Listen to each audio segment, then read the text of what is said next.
deuxième vidéo. La vue est différente. Je vais me promener un tout petit peu. Alors, je suis en train de continuer de fabriquer ma butte allemande.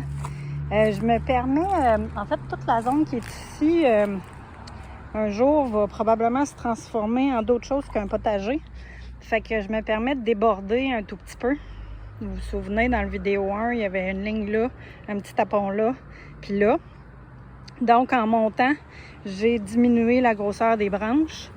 Il me reste vraiment la partie plus feuillue, paille, gazon, des choses comme ça à mettre par-dessus avant de mettre la terre. S'il vous plaît, sur les spécialistes de butte allemande, ne me pitchez pas des roches, c'est ma première expérience.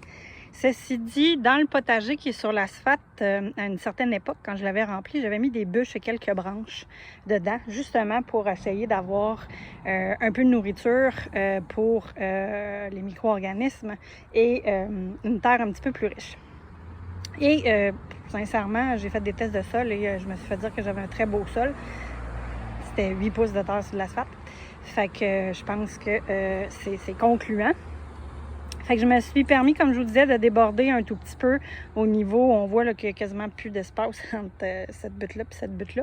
Mais c'est pas grave parce que, dans le fond, à long terme, ça va me permettre donc de planter un peu partout si je veux transformer la zone qui est pour le moment potager en d'autres choses. Alors voilà, je voulais vous montrer... je voulais vous faire une deuxième vidéo pour vous montrer, dans le fond, à quoi ça ressemble à mi-chemin.